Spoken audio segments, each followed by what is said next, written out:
C'est vrai que je ne vis que pour le cinéma et que c'est, comment dirais-je, quasi maladif et que quelquefois j'ai la tentation de me dégager de ça. J'aimerais quand même des fois être soutenu parce qu'il y a des fois où on est vraiment très seul là-haut. C'est dévastateur. Oublie la production, c'est moi le patron. C'est ce que j'ai demandé il y a 6 mois, c'est ce que je vais obtenir. Je vais l'obtenir.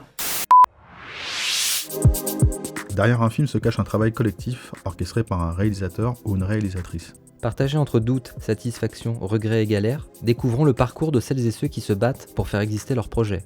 Salut, moi c'est Flav. Salut, moi c'est Jules. Bienvenue dans Dédale, le podcast qui donne la parole aux réalisateurs et aux réalisatrices.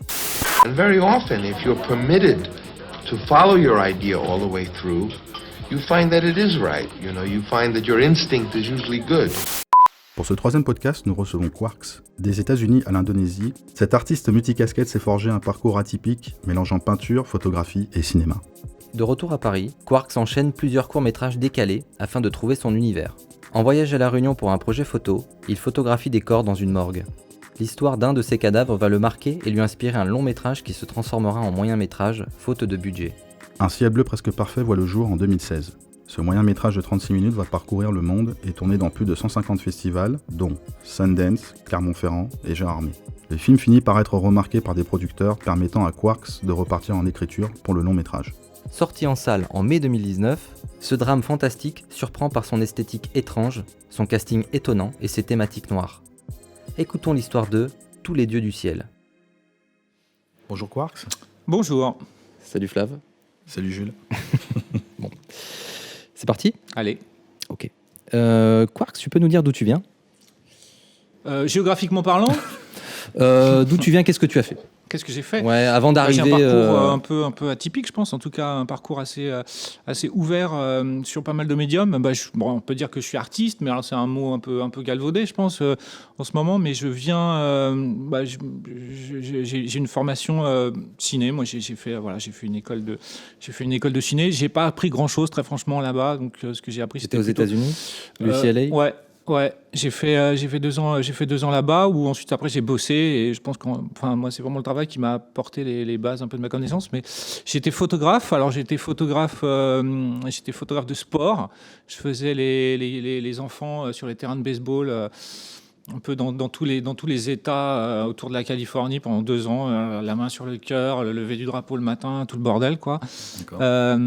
Après, j'ai bossé aussi dans une boîte de prod qui faisait des séries B un peu thriller, gore, érotique, tu vois, pas mal. Ça m'a beaucoup formé, ça, d'apprendre vraiment Tu faisais quoi les dessous du coup là-bas. J'étais runner, j'étais un peu le mec qui faisait tout, quoi. Et justement, il voulait tourner un film en Indonésie.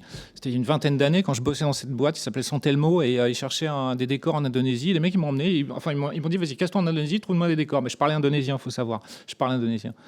Donc ils ont dit banco, le mec il va se barrer, il va nous trouver toute l'équipe quoi. Et je devais rester 10 jours et en fait je suis resté 4 ans, je suis resté là, je suis plus jamais rentré. Et là je suis devenu photographe de mode dans une agence de pub, une agence de mannequinat à Jakarta. Et je suis devenu parallèlement, je suis devenu artiste peintre aussi et j'ai commencé à exposer en Indonésie et à Singapour. Et pour moi ça a commencé vraiment à bien marcher à la peinture. Et puis là ça s'est ouvert sur beaucoup de choses. Puis ensuite, je suis rentré en France et puis je me suis dit que maintenant, il était temps de passer aux choses qui me motivaient vraiment, qui était la réal. Moi, c'était toujours ce que j'ai voulu faire depuis le départ, mais je voulais pas y aller direct. Je pense que moi, j'ai fait cette école de ciné, tu vois, je voyais tous ces gens un peu qui avaient tous 20 ans, qui se prenaient pour Spielberg et tout.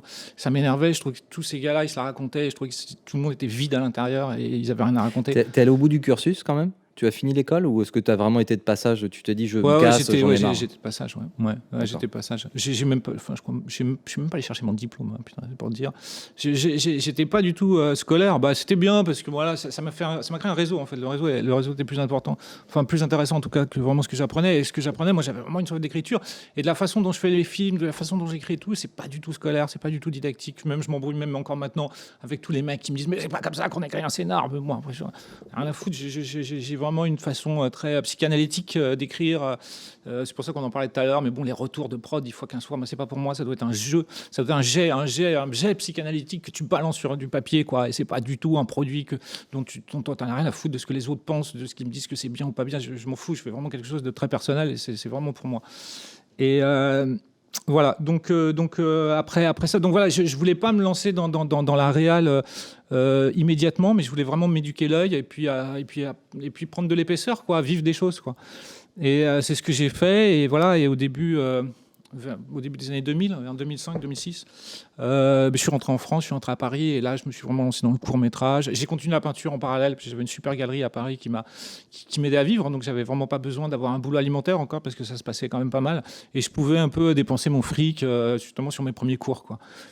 Et c'est ce que j'ai fait, et puis à force, moi c'était vraiment, enfin moi j'étais obsessionnel, c'était vraiment, je me disais vraiment, moi je veux devenir réel, c'est ça ce que je veux dans ma vie, je veux faire des films et je veux essayer même de laisser vraiment peut-être une trace même, voilà, dans le milieu du cinéma.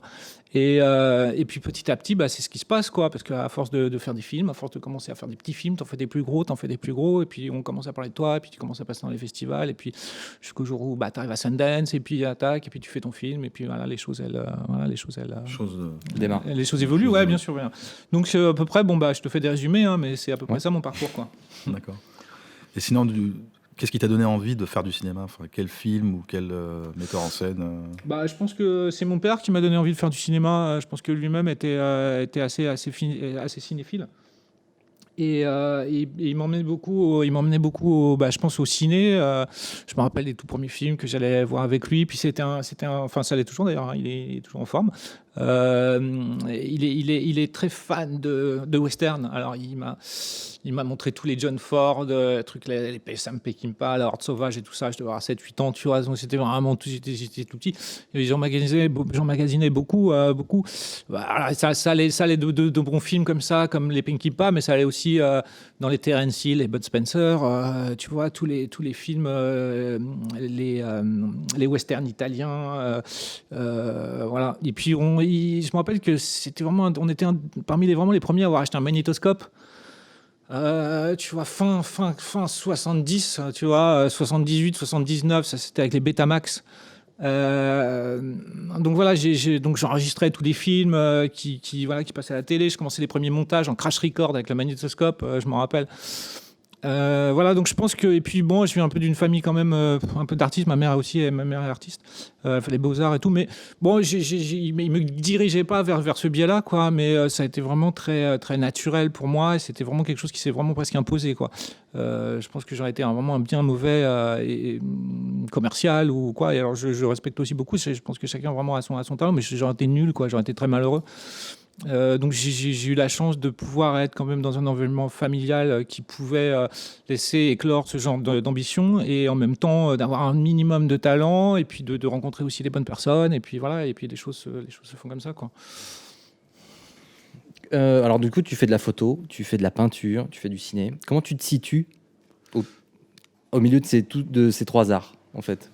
Ma situation géographique personnelle par rapport à tout ça, elle est très claire, hein. Moi, je suis réalisateur, j'ai arrêté la peinture, j'en fais plus. Et la photo, c'est pareil, j'en fais quasiment pas. Je suis à un moment uniquement dans ce rôle en ce moment d'auteur-réalisateur, parce que j'écris beaucoup et du coup, je tourne aussi pas mal. Et alors la photo et la peinture, je dis que j'ai arrêté, mais c'est pas vraiment vrai. Ça m'arrive d'en faire. Je peux faire une toile pour une copine qui m'inspire, ou je peux faire quelques photos parfois soit pour mon plaisir, soit pour quelques petits projets qui me tombent dessus. Mais je le cherche plus.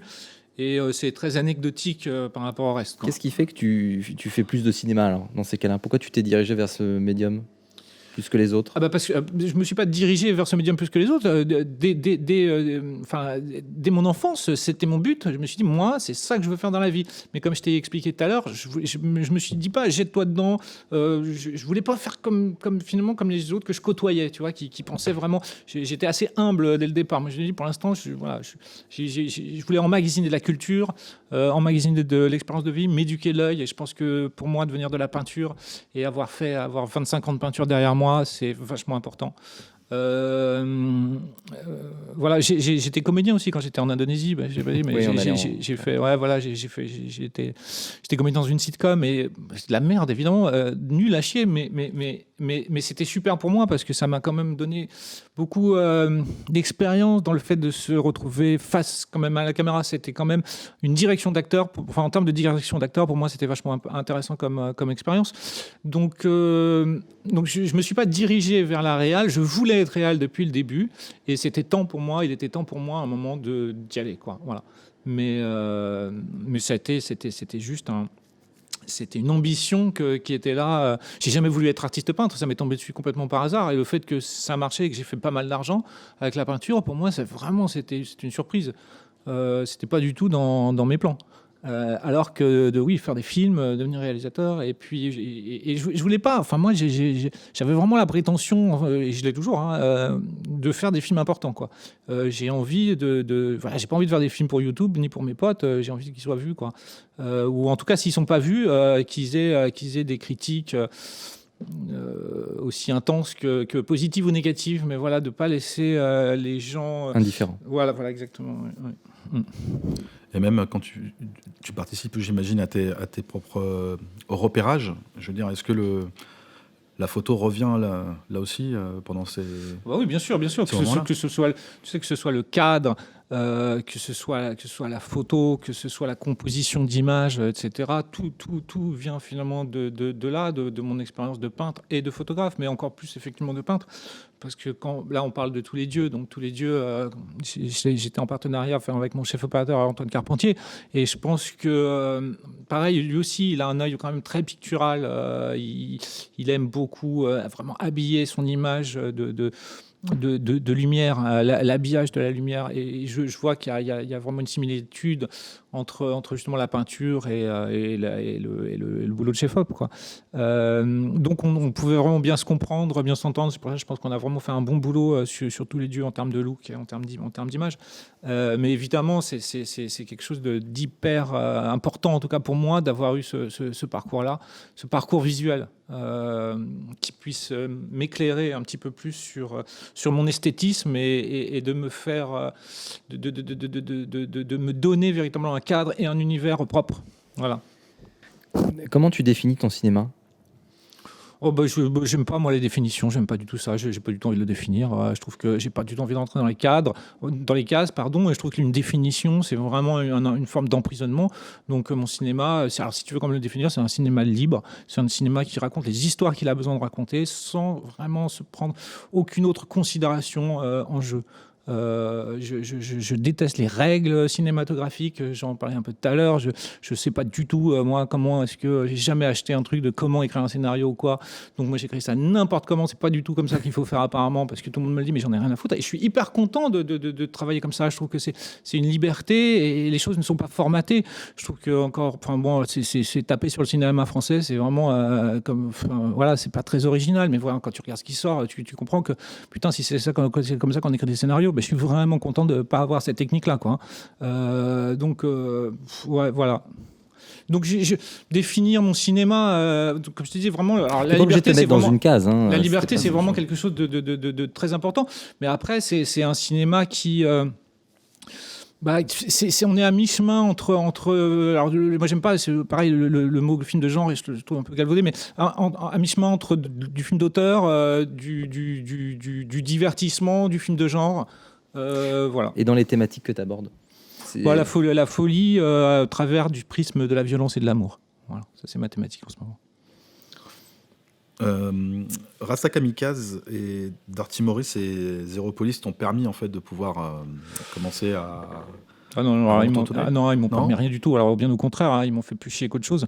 Ces films-là, mais enfin ils m'ont pas fait chier parce que je les adore, mais ils m'ont permis rien du tout parce que à cette époque-là, moi j'avais comme seule ambition de vraiment de me faire plaisir et je voulais pas du tout de contingence autre que de me faire kiffer, c'est tout. Parce qu'en fait, là, pareil, moi, j'étais dedans, personnellement, c'était du stage que je me faisais, j'étais en période d'apprentissage. Je me dis, t'as 3-4 films, vraiment pour kiffer à mort, t'en as rien à foutre, fais-toi juste plaisir, quoi. Et ça se voit que je me suis fait un peu plaisir, quoi, parce qu'effectivement, c'est bordélique, c'est nawak, alors ça peut plaire, hein, bien sûr, mais ça rassure pas du tout les gens pour me confier un budget et me dire, bon, bah, ok, le gars, c'est un mec sérieux et il va tenir son truc et il va nous faire... Non, pas du tout, hein.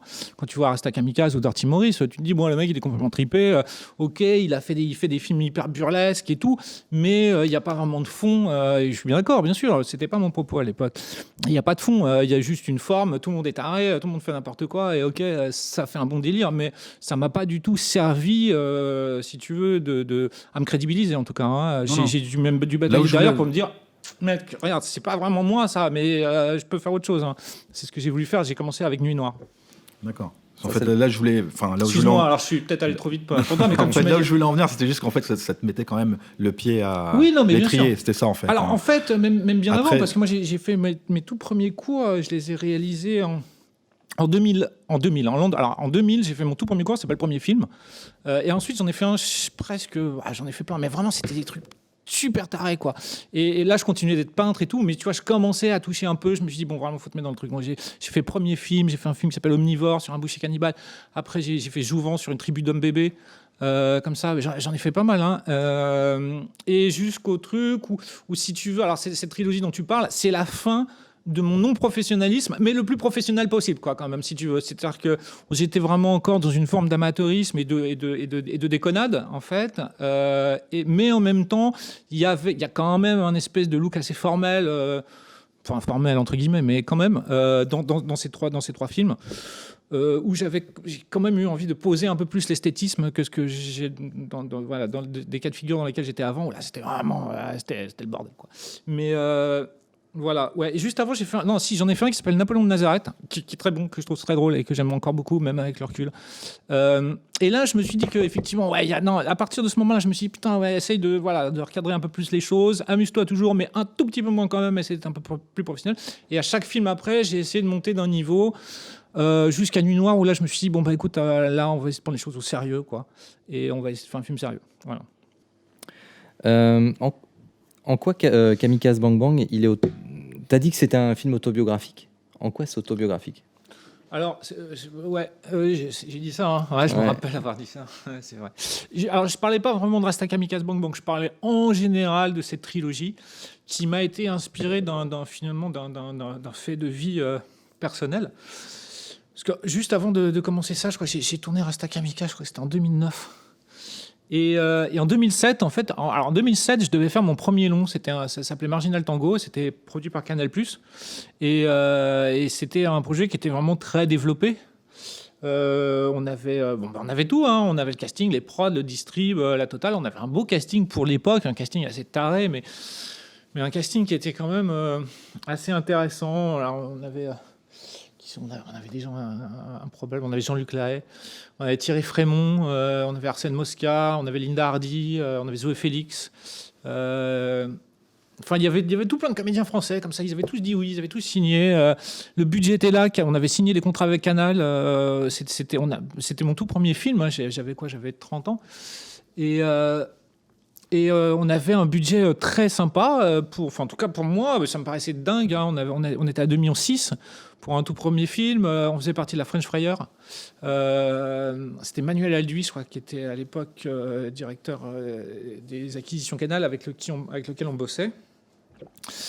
Et en fait, donc, moi j'ai travaillé 2 ans sur ce film et le projet s'est arrêté à peu près 3 semaines avant le tournage. Tout s'est arrêté. Dis-nous vite fait pourquoi. Alors pourquoi ? Parce que je m'en rappelle très bien, parce qu'on a reçu ce coup de téléphone. C'était à l'époque où il y avait À l'intérieur qui était sorti, qui faisait partie aussi de cette. Il y avait 3-4 films. C'était le tout début de la French Fryer. Donc il y avait À l'intérieur, je me rappelle. Il y avait Frontières de Xavier Gans. Voilà. Et il y avait le mien.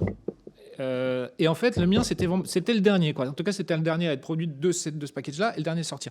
Et je me rappelle, donc, on a reçu un coup de fil de je sais plus qui de Canal qui ont dit bon, ben voilà, nous, on arrête. Moi, j'étais même en dehors de cette histoire parce que moi, j'étais pas prod et tout, mais bon, moi, j'étais témoin de tout ça. Et les gars, ils se disent, bon, bah, c'est pas grave, Canal+ se casse, mais Canal+ produisait pas du tout l'entièreté du budget. Canal+, ils étaient là sur 300 ou 400 000 balles, et on avait 2,8 millions, quoi. On s'est dit, bon, les gars, on a 2,4 millions, on s'en fout, quoi. Et finalement, bah oui, mais bon, le problème, c'était vraiment la théorie des dominos, quoi. C'est-à-dire qu'on avait beaucoup on était beaucoup produits par des coproducteurs belges qui ont dit Canal+ se casse, ouais, nous aussi on se casse dans ce cas-là parce que tac, et puis toute la chaîne de production s'est cassée la gueule. Donc voilà, ça a été un boulot de pas loin de 2 ans comme ça, qui s'est dit pour rien, putain, j'étais en dépresse de ouf, hein. Et donc du coup ça m'a fait quand même rebondir. J'ai dit ok, je m'en fous, mais ceci dit, c'était un mal pour un bien, hein, parce que je pense que moi à cette époque-là, j'étais pas prêt pour l'histoire, était complètement tarée, je comprends même pas pourquoi ils m'ont signé avec une histoire aussi dingue, quoi. Et je pense que j'étais pas prêt pour j'avais pas les épaules, peut-être, en tout cas je l'aurais fait, tu vois, mais ça aurait pas été le succès que j'ai eu avec Tous les dieux, et c'était pas un film qui aurait été de la même profondeur ou quoi que ce soit. Ça aurait été avec le recul, je suis très content que ça s'est pas fait, parce que j'ai rencontré plein de monde avec qui je suis toujours pote, comme Frémont, comme enfin voilà, plein de gens. Je sais exactement ce qu'il faut plus que je fasse. Toutes les conneries qu'il faut pas faire, je les avais fait à cette époque-là, je les referai plus jamais. Donc ça a été aussi quand même, avec le recul, un super apprentissage. Donc je regrette rien, mais à l'époque j'étais dégoûté. Et pourquoi est-ce que je disais que c'était autobiographique ? Parce que ça m'a fait rebondir sur cette trilogie, donc Rasta Kamikaze, Bang Bang, Dirty Maurice et Zero Police, qui compte finalement l'histoire de losers un peu magnifiques qui essayent. Alors dans Rasta Kamikaze, les mecs essayent de faire leur film mais n'y arrivent jamais. Le deuxième, c'est ce mec qui essaye de devenir comédien, sa femme le pousse à devenir comédien mais jamais il y arrive. Donc c'était pas autobiographique au sens narratif et des personnages, mais oui, l'histoire était autobiographique parce que je me retrouvais dans cette position un peu du loser qui depuis des années essaye de faire son film et n'y arrive pas, quoi. Et c'est ça c'était ça qui m'avait inspiré cette série un peu à burlesque, hein. C'est sûrement pour ça que j'ai dit 5 ans, parce que voilà, c'était tiré d'une frustration et d'une super déception qu'à l'époque Marginal Tango, ça s'était fait ranger au placard, quoi. Et pourtant ça s'était fait avant Nuit Noire. Ah oui, bien sûr. Oui. D'accord. Ouais. Parce que tu disais que Nuit Noire, en fait, c'était vraiment ton court-métrage le plus sérieux. Tu pouvais peut-être aller démarcher. Absolument. Mais du coup, tu avais démarché avant, quand même, malgré ça. Mais je me rappelle même plus comment ça s'était passé. Oui, alors c'est vrai que j'avais ça devait être un peu genre style, j'avais dû filer un scénar, je sais plus qui l'a filé à un mec de Canal, le mec il est tombé dessus, il a fait génial, il m'a appelé, mais pour moi c'est un concours de circonstances. Ouais, carrément, c'était pareil. Je me dis mais comment c'est moi j'étais sur le cul, quoi, hein, et jusqu'au début, les choses continuaient, prenaient de l'ampleur. Moi à chaque fois je me disais putain c'est incroyable parce que j'ai pas vraiment demandé à tout ça, quoi. Et avec le recul, encore une fois, je te dis, je pense que c'était vraiment un mal pour un bien, quoi. Du coup, pour revenir sur Nuit Noire, comment ça s'est passé sur ce tournage-là, ou du moins comment tu as pu mettre en branle la production de ce cours ? Là, j'avais envie vraiment de changer un peu de registre, d'abandonner ce côté comédie, loufoque, burlesque, what the fuck, et puis de rentrer dans ce style qui finalement me correspond beaucoup plus, qui est le sordide, le sombre, tout en gardant une forme d'humour quand même sous-jacente. Mais voilà, je trouve que les choses sont quand même beaucoup plus profondes quand tu pars dans le drame que seulement le.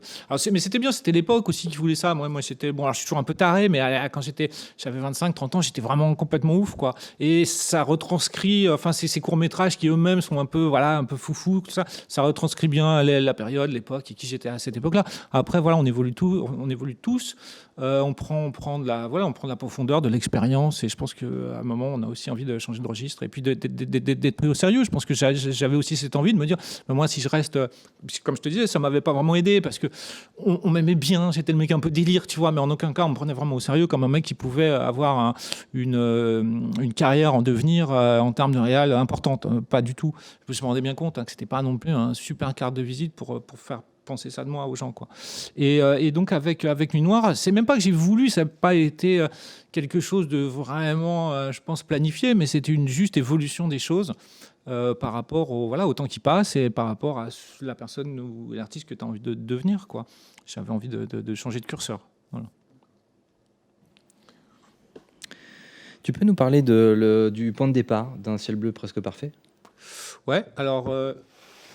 Donc, je pense que tu as dû le lire parce que j'en ai pas mal parlé, mais ça c'était quand je travaillais en tant que photographe. Alors j'étais sur l'île de la Réunion. J'étais en visite voir un pote à moi qui vit là-bas et sa femme et Et Anna Pat, elle travaille pour les autopsies. Voilà, elle fait des autopsies de cadavres. Et je bossais toujours avec une galerie à Paris. Et cette galerie organisait un thème, une expo sur le thème de la mort. Et je me suis dit, vraiment, je peux pas rater cette occasion. Donc je tanne la meuf de mon pote et je lui dis, fais-moi rentrer, viens, fais-moi assister à une autopsie et laisse-moi prendre des photos, quoi. Donc c'était vraiment super compliqué. Et j'ai eu les droits, on a eu les autorisations et ça s'est fait. Donc et voilà, je me retrouve à la table d'autopsie. Donc pour la première fois confronté à des cadavres, en fait. Et donc je demande quel est un peu le background de cette personne. Alors elle voulait, en fait, c'était des autopsies. À la base, c'était des gens qui étaient suicides ou morts naturels, mais il y avait autopsie pour s'assurer que c'était bien suicide ou mort naturelle. Donc le premier, c'était un pendu. Donc voilà, elle fait son autopsie, tout ça, je prends une photo, je fais quand même, c'est assez impressionnant et tout.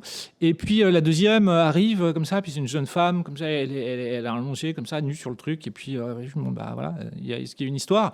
Et donc là, elle me raconte un peu cette histoire qui a été pour moi un peu le point de départ d'un ciel bleu presque parfait, et plus tard de Tous les dieux du ciel, qui est que cette jeune femme d'une trentaine d'années avait été retrouvée morte en fait, donc elle vivait avec son frère. C'était un couple qui vivait ensemble parce qu'ils avaient un attachement très fort l'un pour l'autre. Et donc on a retrouvé son cadavre, mais alors je me rappelle plus exactement, je sais plus, 3 semaines, 1 mois ou même voire plus, je me rappelle plus. Après sa mort, vivant chez son frère, parce que son frère n'arrivait pas à se séparer d'elle, quoi, n'arrivait pas à se séparer de son cadavre. Et donc il vivait avec elle comme ça, comme si de rien n'était. Et donc voilà, cette histoire, je l'ai trouvée assez incroyable. Et puis donc j'ai réinventé. Ça a été pour moi un peu le point de départ d'un ciel bleu, où j'ai voulu réinventer un peu la vie de ce corps que j'avais face à moi par rapport à ce qu'on m'avait dit d'elle. Je me dis, comment est-ce qu'on peut en arriver là, quoi? Qu'est-ce qui s'est passé, quoi? Et c'était le point de départ du court-métrage Un ciel bleu, qui dès le départ était un long métrage, en fait. Mais bon, voilà, donc j'ai d'abord tourné le court, j'avais pas de thune, et ensuite j'ai dû tourner le long. Mais c'est comme ça que ça a commencé à germer, en fait, dans ma tête.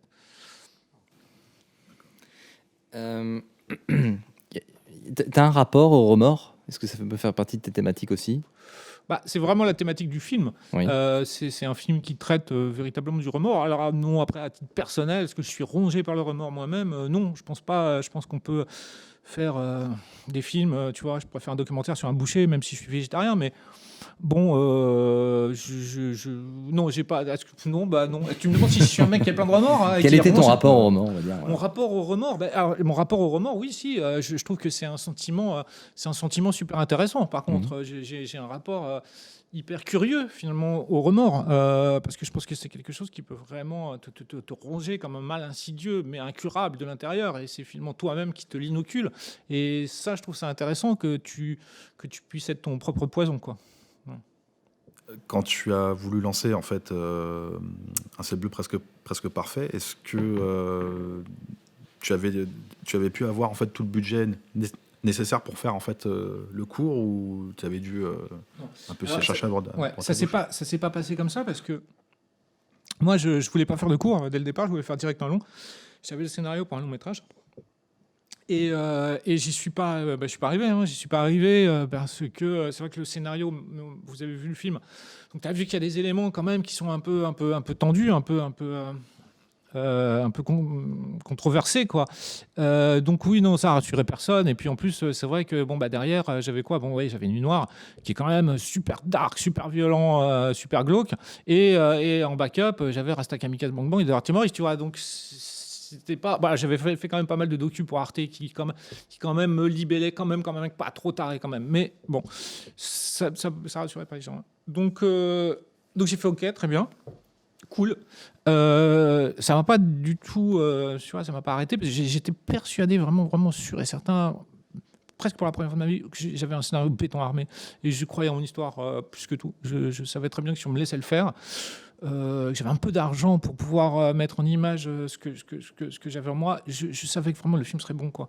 Et donc je n'ai pas du tout lâché l'affaire, ça m'a pas du tout démotivé. j'ai pris le cœur même du scénar, vraiment l'essence la plus vénère et la plus sombre, et j'en ai fait un ciel bleu presque parfait. On l'a fait pour, je crois qu'on a dû le faire pour 40 ou 50 000 balles, 50 000 euros, je crois. Et évidemment, même ces 50 000 balles, ça a été super compliqué à trouver, mais je les ai trouvés parce que par ma galerie, j'ai pas mal de mécènes qui me suivent et je suis arrivé à trouver 50 000 balles. Et on a fait un ciel bleu et puis là, toutes les portes se sont ouvertes, quoi. Là, ça a été un tsunami total et j'ai pas compris ce qui m'est arrivé. Tu storyboard avant de... Non. Découpage À mort. À mort. Hyper découpé, très précis, mais storyboard, non, je trouve que ça te lit vraiment trop, ça t'emprisonne trop dans ton truc. Et puis, j'ai jamais trouvé vraiment un grand intérêt à faire un storyboard. Je trouve ça trop carré, quoi, trop à l'allemande. Et du coup, pour faire le film, tu as choisi comment ton chef opérateur et ton maquilleur d'effets spéciaux, David Scherer? David, je ne l'ai pas choisi. Il s'est imposé à moi comme d'hab, parce que ça fait 25 ans que je travaille avec lui. David, il est super. C'est un mec super sympa, que j'aime beaucoup. C'est un mec qui a le cœur sur la main, qui est passionné. En plus, alors ça, c'est super. Moi, j'adore travailler avec des gens passionnés.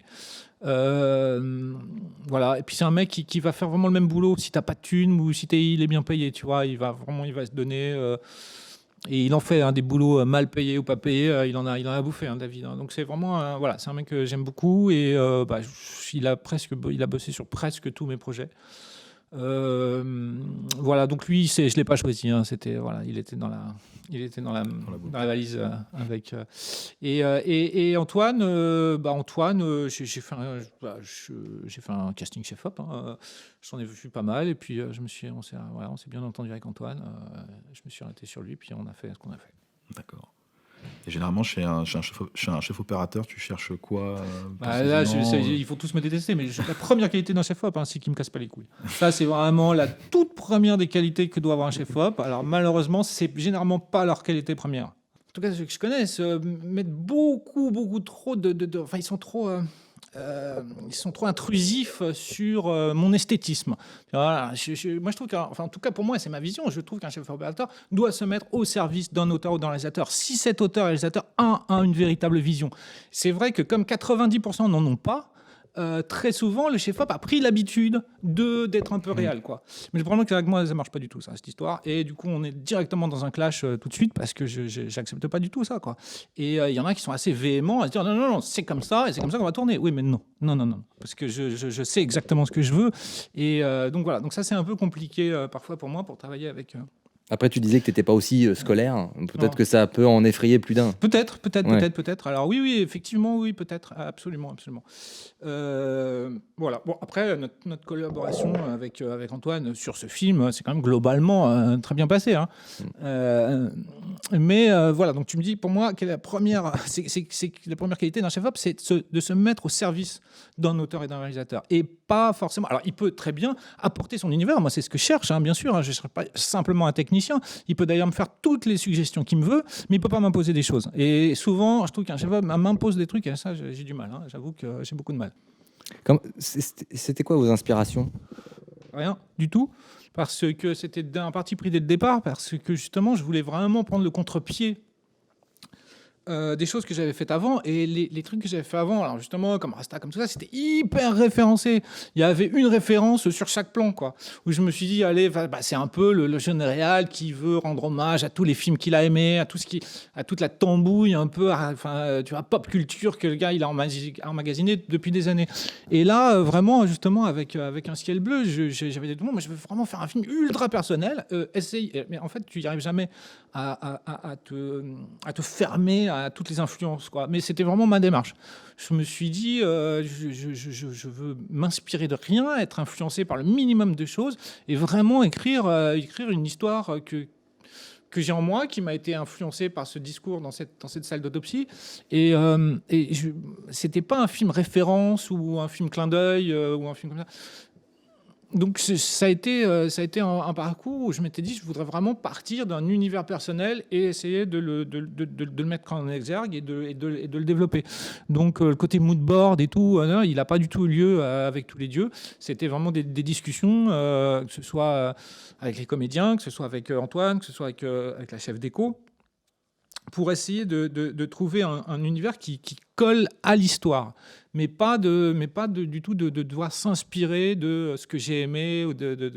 Voilà, j'ai vraiment essayé de fermer la porte à ça, quoi. Donc il n'y a pas eu ce côté Inspiration. Ouais, ou discussion en amont, faire des parallèles avec d'autres films ou quoi. Alors, je raconte des conneries parce que si, quand même, il y a une parenthèse. Sur le son, peut-être?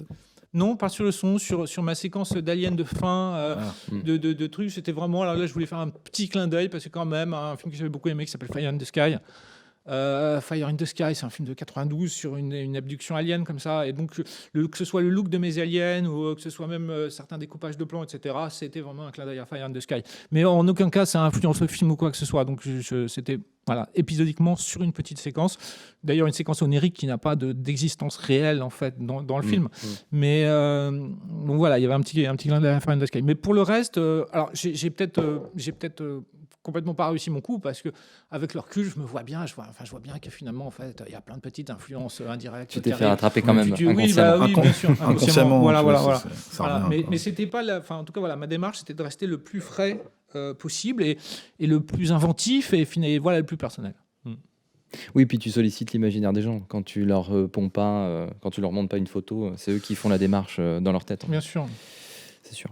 Tu avais pensé directement à Jean-Luc Couchard pour le rôle principal au départ? Non. Bah, c'est quand ça s'est... non. Ça s'est fait comme ça, comme mon prod à un moment m'a dit bon bah tu penses à qui quoi et je sais pas, on en a parlé avec Jean-Luc parce que je sais pas pourquoi j'ai dit Jean-Luc Couchard mais j'avais vraiment pas du tout pensé à lui, rien du tout, et je le connaissais même à peine et je me demande encore pourquoi à cette époque-là j'ai dit Jean-Luc Couchard parce que vraiment c'est sorti je sais pas, j'aurais dûje sais pas, Michel Leb, tu vois. Alors, Michel Leb, tu vois, le mec, je n'y pense plus depuis 1980. Et je connaissais pas Jean-Luc et je l'avais vu dans Dick Henneck et tout, mais j'étais mitigé sur Dick Henneck. J'avais trouvé ça bien, mais pas ouf non plus.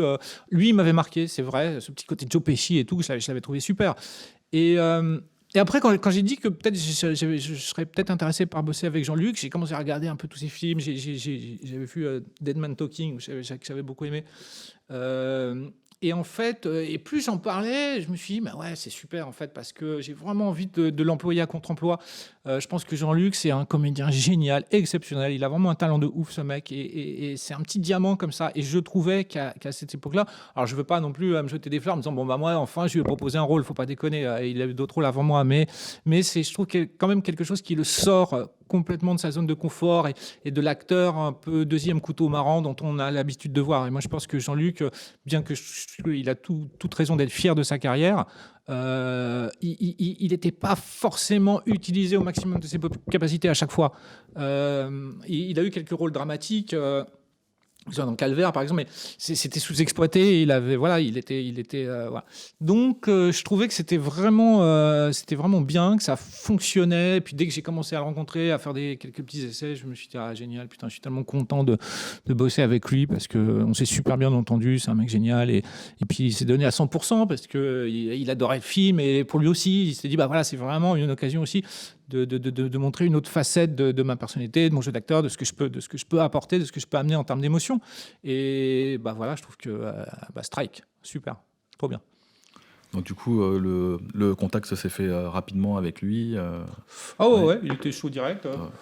Chaud, non, en fait, pas direct, parce que je faisais un peu chier de tourner un court-métrage, pas payé, casse-couille, galère, il me connaissait pas, tu vois. Mais bon, quand même, il trouvait que le scénario était bien, donc voilà. Et à partir du moment où on s'est vraiment rencontrés, il a vu que j'étais cool et tout, on s'est bien marré d'entrer le jeu, et puis là, ça roulait, quoi. Non, enfin, ça roulait, oui et non, parce qu'il s'est quand même pété le bras sur mon tournage. Ah oui, le mec, ce qui a quand même coupé. Je pensais que là, j'étais baisé. Et troisième jour de tournage, il s'est pété le bras. Ouais. Donc, on va en parler après. Ouais, c'est bien, tu nous teases un peu le truc. Et donc, du coup, tu cherchais, tu commençais à chercher le rôle d'Estelle. Non, je commençais pas. Ça faisait déjà 8 mois que je le cherchais. Et que je le trouvais pas. Mais t'as beaucoup galéré pour la trouver. Ouais, grave. Un an, je crois, c'est ça. À peu près, ouais. Donc en gros, tu es allé voir une agence spécialisée dans les mannequins un petit peu J'ai fait ça, moi? C'est une question. Ah non. Non, parce que là, je savais très bien que je n'avais pas trouvé. La seule qu'il y a à Paris, c'est Wanted, à peu près. Et puis, je les connais tous, chez Wanted. Donc, je savais très bien que ça n'allait pas le faire. Comment tu es tombé sur Mélanie, alors? Je ne cherchais pas par le biais d'agence. Ça, je savais ouais. très bien que je n'allais pas la trouver dans le réseau classique. Ce que je voulais, c'était beaucoup plus extrême que ce qu'on me proposait, en mainstream. J'ai regardé partout. Je suis allé, j'ai fait les hôpitaux psychiatriques. J'ai fait les gens qui avaient des mutations, j'ai fait les grands brûlés, j'ai vu tout plein de gens pas très particuliers. Et puis, c'est en surfant sur Internet, je regardais les groupes de performeurs, les modifications corporelles, des trucs comme ça.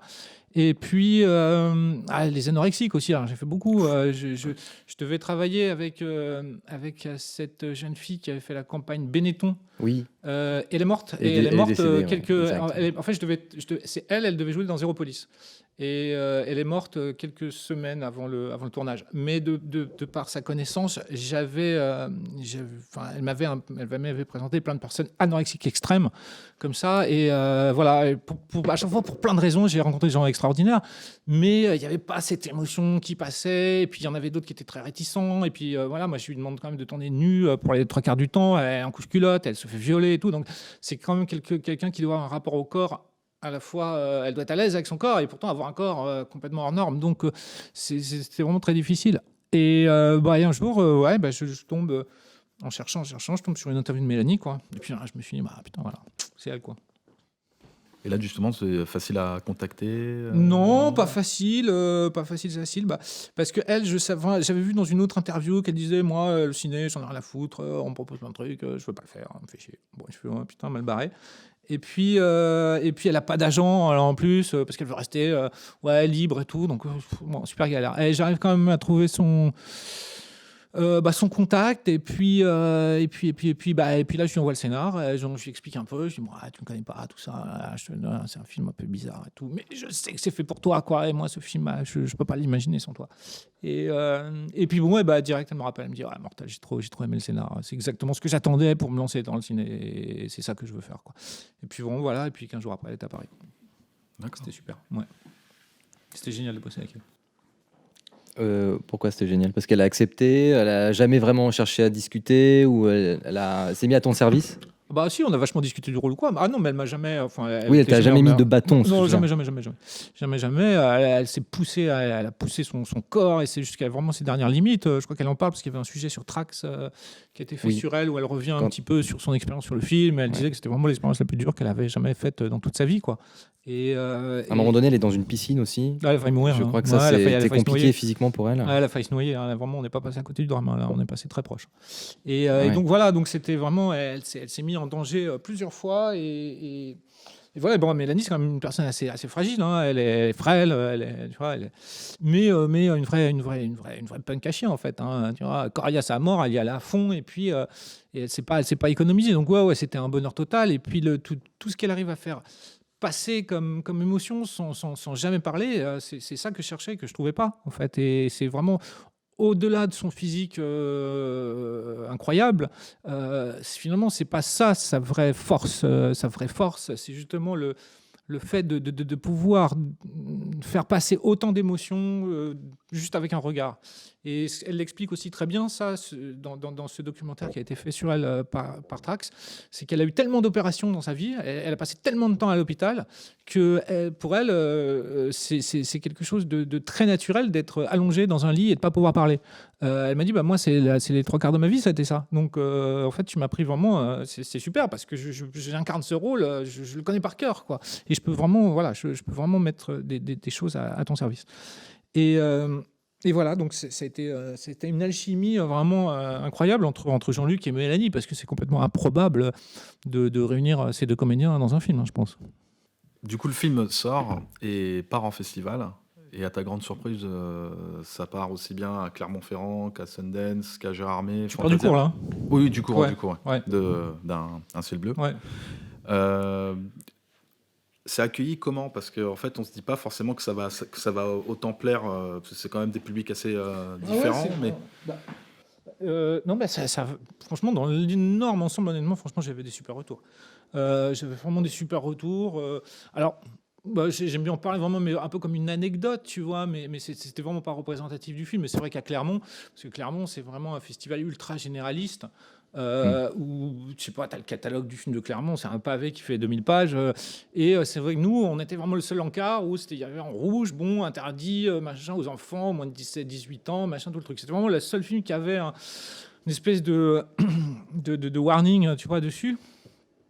Et le soir de la première, elle passe dans la super grande salle. Elle fait 2200 places, quoi. Il y a 2200 places dans la grande salle de Clermont. C'est un truc de ouf. 2200 personnes dans une salle, c'est vraiment fat de chez fat, quoi. Et là, oui, effectivement, oui. Donc je me rappelle que au bout de 5 minutes, t'as un tiers de la salle, waouh, enculé, là, machin, et qui se casse, quoi. Et je fais, ouais, d'accord. Mais bon, en même temps, voilà, un tiers sur 2500 personnes, et il en reste encore 1500, hein, c'était fat, quoi, hein, tu vois. Et à la fin, donc je voyais que c'était assez clivant, et à la fin, les autres, c'était standing ovation, ouais, génial, et avec d'autres, oh, enculé, on va lui péter la gueule au Real, bâtard. Et donc, je sentais qu'il y avait vraiment, tu vois, une espèce de fight un peu comme ça. Voilà. Alors, ou 2-3 fois, oui, j'ai eu de retour en disant, mais ce que vous avez fait, c'est probablement ignoble. Mais je pense que c'est vraiment des gens qui n'ont pas compris ma démarche, parce qu'en aucune façon, moi, je voulais faire un film ignoble ou quoi que ce soit. Je voulais vraiment raconter l'histoire d'un frère, d'une sœur, et puis l'histoire du remords qui ronge, quoi. Mais bon, voilà, certaines personnes, évidemment, ça les dérange, je comprends, il y a des scènes qui sont dérangeantes. Mais dans l'énorme majorité, le film a été super, super bien reçu, et à chaque fois, on avait des retours géniaux, quoi. Voilà. Mais à chaque fois, en fait, c'est un peu les mêmes choses en fait qui plaît en fait, parce que j'identifie en fait deux types de public quand tu vas. C'est pas la même chose que quand tu vas au Fright Fest qu'à Sundance par exemple. Sundance, super, super bon. Oh, ça, Sundance, ils sont vachement open, hein, quand même, hein. Sundance, c'était un super bon retour. Mais franchement, non, mais à part cette petite anecdote qui m'a fait marrer, qui m'a pas du tout gêné à Clermont, franchement, on en a fait beaucoup, hein. On en a fait plus. Enfin, moi, j'y suis pas allé à tous, évidemment, mais je crois qu'il a fait plus de 160 festivals. C'était vraiment abusé. Et j'en ai quand même fait pas mal, hein, sur ces 160. J'ai dû en faire 40. C'est beaucoup, hein.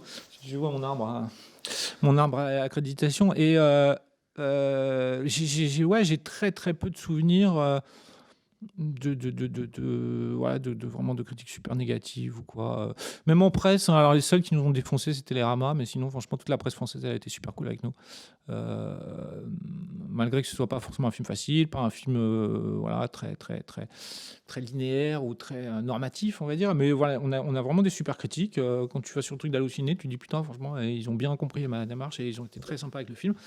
Donc franchement, en termes de critiques, moi j'étais vachement content, et le retour des gens qui l'ont vu, vraiment à 90%, c'était très bon, quoi. Donc ce succès, ça t'a permis de trouver des producteurs par la suite ? Ouais, voilà, ouais, bah oui, c'était la démarche, hein, de toute manière. Ouais. Moi, c'était comme pour ça que je l'avais fait. Donc après, tu vois, tous ces festivals, puis bon, on était passé, on a fait pas mal de télé aussi, hein. On a fait des trucs genre Télématin avec William Lémergie qui présente le cours, parce qu'on était passé à Sundance. On avait fait le journal de Canal+. Enfin, on avait fait pas mal de télé aussi, et beaucoup de presse. Donc du coup, oui, c'était plus du tout le même parcours du combattant, quoi. Donc je suis allé voir 2-3 prods. Tout le monde m'a dit oui, du coup là, évidemment. Je suis allé voir Vixen, je suis allé voir. Enfin bon, je vais pas forcément le citer, mais bon, j'en ai vu quelques-unes. Et finalement, je me suis arrêté avec Tobina et TBC, François Cognard et Vincent Brancion. Et puis on est partis ensemble, et puis voilà, le film s'est fait relativement vite, hein, relativement facilement, même par rapport aux galères du court. Le long, c'était beaucoup plus cool. Sur l'écriture du coup du long, t'es revenu sur les versions antérieures ? Ouais, quand même, ouais. Tu t'es inspiré de ce que tu avais fait déjà à l'origine ? Parce qu'à l'origine, c'était un long, donc c'est ce que tu disais. Ah oui, bien sûr. Non, mais c'était le long d'origine, mais après, effectivement, tu vois, il y avait je sais plus combien, 1 an et demi qui sont passés.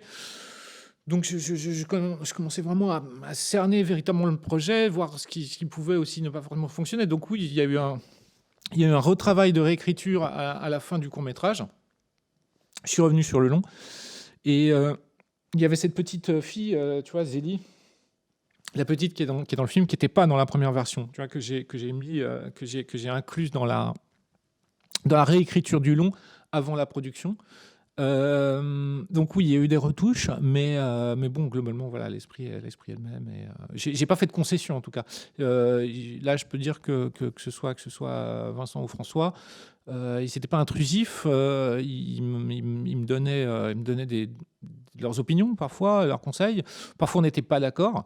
Mais malgré qu'on soit pas d'accord, voilà, j'ai toujours eu le fin mot de l'histoire et ils m'ont pas obligé ou forcé à faire des trucs que je voulais pas faire, quoi. Le titre du court, le titre du long. On sait que tu voulais garder un ciel bleu presque parfait, mais dans le making-of, on voit que finalement, Ah oui. la production, C'est la vrai, production c'est vrai. te dissuade de le garder. Non, mais finalement, finalement, le- je pense que c'est vrai. Non, mais Ouais. oui, on pouvait pas le garder parce que si tu tapais un ciel bleu, c'est vrai qu'on en avait tellement parlé avec le cours que, je sais pas, on avait des dizaines de milliers de pages. En fait, qui ressortaient c'est avec beaucoup. un ciel bleu presque parfait, Nearly Perfect Blue Sky en anglais. Et du coup, on avait tous vraiment peur qu'on soit complètement perdu entre, en fait, de quoi on parle, du court, du long, du court. En plus, le court est dans le long, donc c'était vraiment le bordel. Donc, non, on a très très bien fait de changer le titre. Ouais. Mais c'est vrai qu'il y a un petit épisode dans le making of qui montre un peu un brainstorming, à se dire ah, putain, ce qu'on peut trouver. Mais je suis très content du titre. Tous les dieux du ciel, super, j'aime beaucoup. D'ailleurs, trouvé facilement finalement. Oui. J'adore trouver les titres de films. C'est moi. Je commence généralement par un titre de film avant même d'écrire l'histoire, quoi. D'abord, je trouve le titre, puis après, j'écris l'histoire. Ouais. Donc, et c'est pour ça que j'étais quand même très attaché à Un ciel bleu presque parfait, parce que c'est vrai que c'est vraiment ce titre qui m'a aussi... Là, en l'occurrence, j'ai été inspiré d'autres choses, mais c'est vraiment le titre aussi qui m'a fait partir dans cette histoire. Après, je trouve que tous les dieux du ciel, c'est encore... je le préfère encore même, finalement, je sais pas... Je trouve qu'il est encore plus représentatif finalement de l'histoire, quoi. Et donc du coup, finalement, la production donc de Tous les dieux se lance. Et se relance. est-ce que, enfin, il y avait un budget pour le tournage, c'est ça? Sur tous les dieux? Ouais. Ah bah ouais, sur tous les dieux, on était bien parce qu'on a tout de suite, il y a Canal+ qui a acheté le film. Ouais. Il y a eu pas mal d'investisseurs. Bah, il y a eu Titan Media, il y a eu le MG du Vendeur International. Oui, on avait un vrai budget, quoi. D'accord. Parce que je Un pense vrai petit budget, mais un vrai budget, quoi. D'accord, Moi, j'ai parce eu que- aucun problème pour faire mon film. J'avais tout ce que je voulais quand je le voulais. Mais non, on avait un budget. Ça va, on avait 800 000 balles. À savoir qu'on avait déjà tourné un tiers. On était payés au tarif syndical tous, tu vois. Alors évidemment, c'est pas qu'on s'est fait des salaires de malades, mais en termes d'image, en termes de matériel, en termes humains ou quoi, j'ai eu tout ce que je voulais. J'aurais pas eu besoin d'en rendre plus. Alors si, à tas de personnel pour payer mieux les gens et pour les salaires, oui, mais à l'image, j'aurais pas eu besoin de plus, quoi. D'accord. Alors du coup, tu as eu combien de jours de tournage au total? Bah, le tournage c'est un peu fait en 2 temps. Oui, quoi, en 2 temps, si on additionne les deux. Alors, je me rappelle plus. Je crois que le premier, le premier c'est fait le premier, non, on a fait 3 tournages en fait, parce qu'en fait on a fait les 3 premiers jours du court métrage. Jean-Luc se pète le bras, donc là terminé. Ça c'était le premier tournage, 3 jours. On a dû attendre 3 mois. On a dû reprendre ensuite. Là, on a dû reprendre 10 jours à peu près. Donc, ça doit faire 13 jours pour le premier, 13-14 jours pour le premier. Et ensuite, pour le deuxième, c'était 20 jours, je crois. 20 jours, donc une trentaine de jours. Donc il s'est pété le bras. Ouais. Il s'est cassé la clavicule. Donc, et d'ailleurs, tu peux le voir dans le film parce que on tournait en... c'est quand il fait les crop circles, parce que quand on était dans le champ, là, il avait toujours la clavicule pétée. Il a dû se la casser un mois avant. Même pas, 3 semaines avant. En tout cas, elle était toujours cassée. Et on était obligé de tourner ce jour-là parce que c'était le dernier jour avant le moissonnage de tous les champs en France. Donc là, on l'a sorti de son pieu d'hôpital. Là, on lui a dit bon, allez, tu vires ton écharpe, tu fais ton truc et tu fais style, t'as pas mal. Et c'est ce qu'il fait. Mais si tu le sais, tu regardes son bras, en fait, tu vois bien qu'il bouge pas son bras, quoi. Son bras, il est comme ça et tu sens qu'il galère, quoi. Et voilà, donc ça a été un jour de plus. En fait, même en 4 fois, tu vois, on l'a fait, en 4 tournages. Donc voilà, tout combiné, ça fait à peu près 30 jours, quoi. Un peu moins même, je crois, un peu 26, 27. D'accord. Et vous tournez à peu près à une moyenne de combien de plans par jour? Ça, j'en sais rien. Je te dis franchement, je sais pas. J'en sais rien. Je sais pas. C'est plus que 10, plus que 20? Non. 20 plans, non. Ah, justement. Mais franchement, honnêtement, ça dépend des jours. J'ai jamais fait de ratio, quoi. Je peux pas te dire, j'en sais rien. D'accord. Mais pas, non, pas 20. 4, 5. 6, 7, allez, maximum. Sur le tournage, on te voit assez directif. Est-ce qu'il y a eu des moments d'impro pendant le tournage ou pas? Alors d'impro à quel niveau? Au niveau du jeu des Non. comédiens? Non, tout était très écrit. Non, très franchement, non, il n'y a pas eu d'impro. Moi, je suis pas forcément contre l'impro, mais là, non, bah écoute, là, non, on n'avait pas besoin. Moi, j'aime bien la façon de bosser un peu, la caverne des lépines, bien one again, tranquille, on ne sait même pas de quoi on va parler. On shoot et après on voit, et parfois ça donne des résultats super intéressants, très réalistes.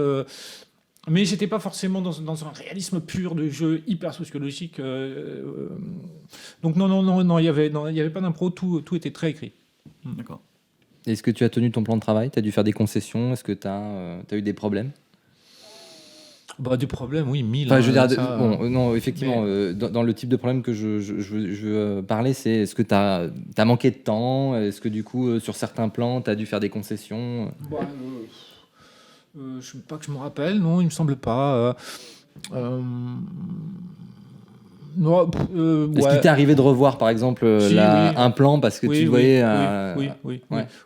En fait, à la base, elle devait pas justement tourner sous l'eau.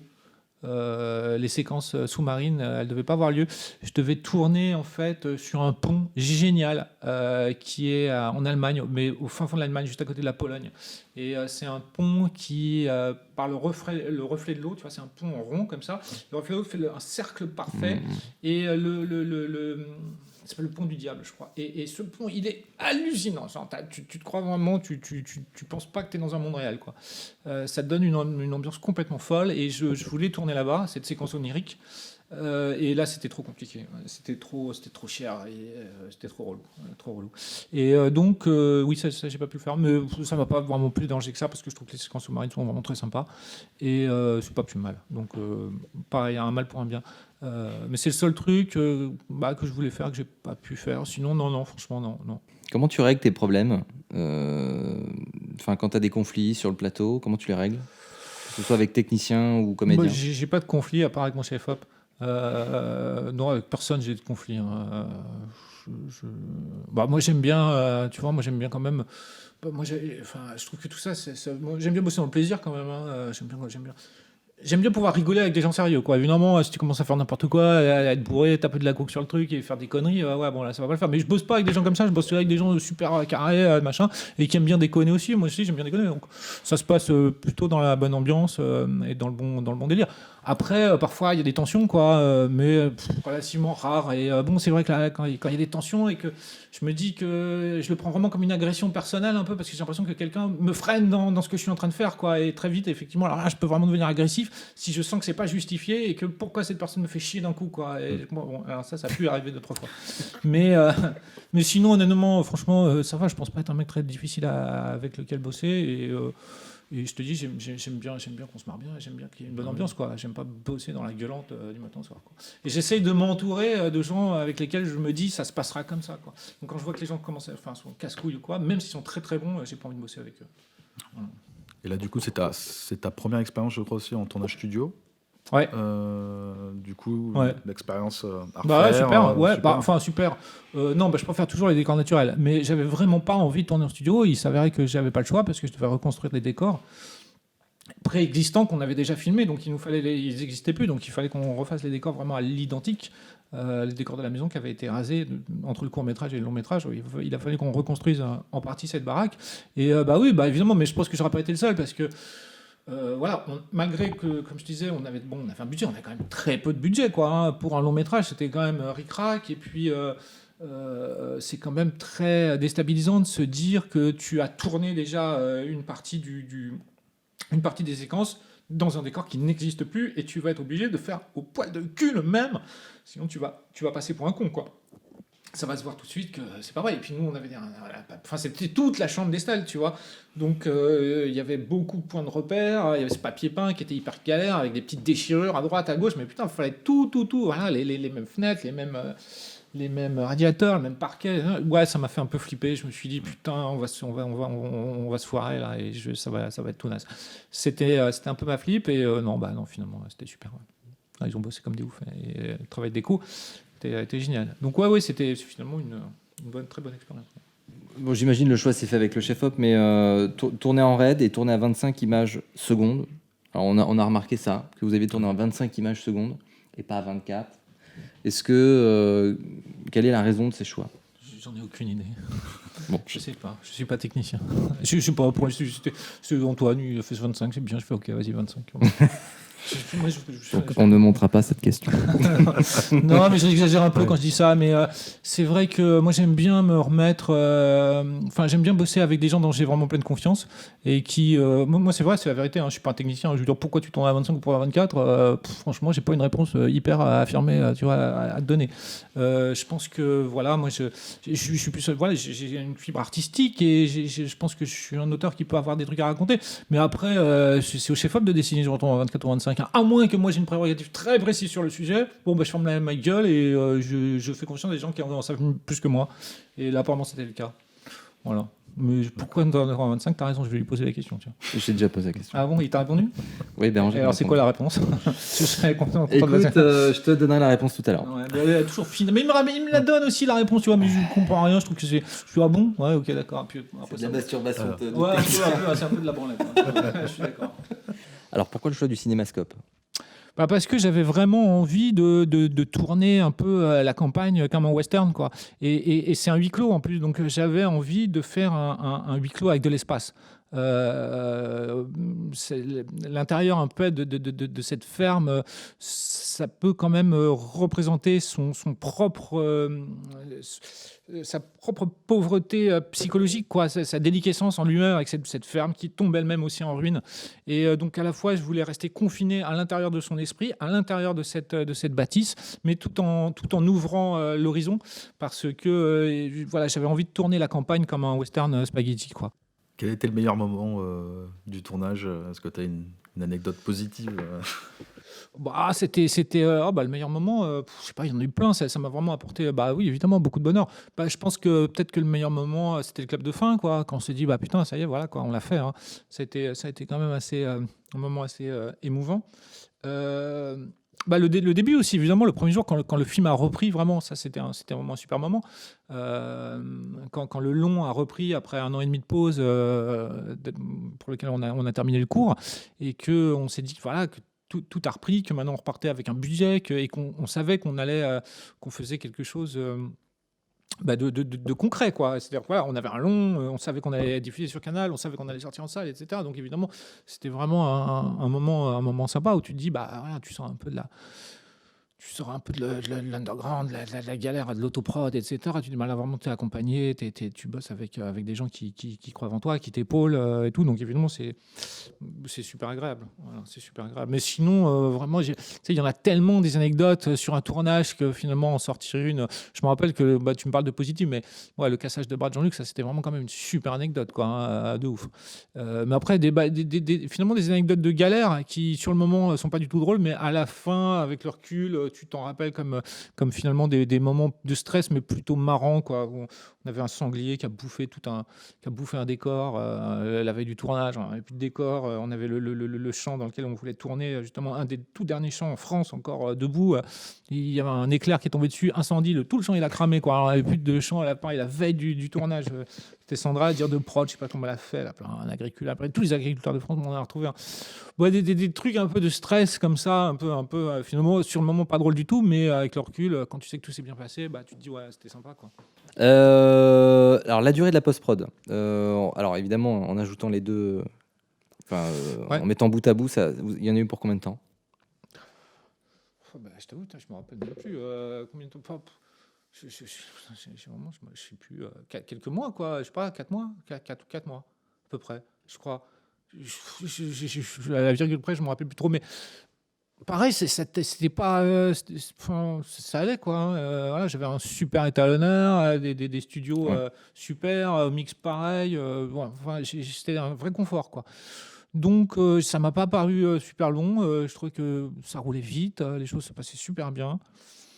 Au montage, vous êtes cité à deux avec Rémi. Ouais. Alors, vous êtes cité à deux parce que toi aussi, tu as monté de ton côté. Ouais. Comment vous répartissiez le boulot? Alors moi, j'ai toujours fait ça. Alors je crois pas que ce soit forcément hyper académique, mais moi j'aime beaucoup travailler comme ça parce qu'il n'y a pas de problème d'ego, il n'y a pas d'embrouille sur place, machin, quand l'autre a une idée, machin. Non. C'est-à-dire que moi, je lui donne tous les rushs et je lui dis rien du tout, que dalle. Je lui dis vas-y, monte ton film. Et pas d'indication, que dalle. Et moi, pareil, je pars de mon côté, je monte mon film.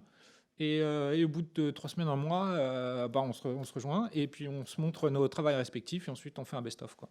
C'est-à-dire que, parce que lui, justement, en lui donnant aucune indication, il va vraiment prendre des directions que moi, je n'aurais peut-être pas forcément vues et que même s'il me l'avait proposé au début du montage, je leur ai tout de suite dit, c'est une idée de merde, machin, et je ne veux même pas la voir. Et finalement, il le fait, je la vois et je me dis, c'est pas mal quand même.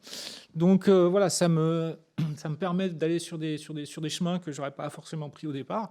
Et j'ai fait ça sur quasiment tous mes films depuis 10 ans. Où je monte pas avec le monteur, je monte de mon côté, on monte tous les deux ensemble et ensuite tac, on fusionne.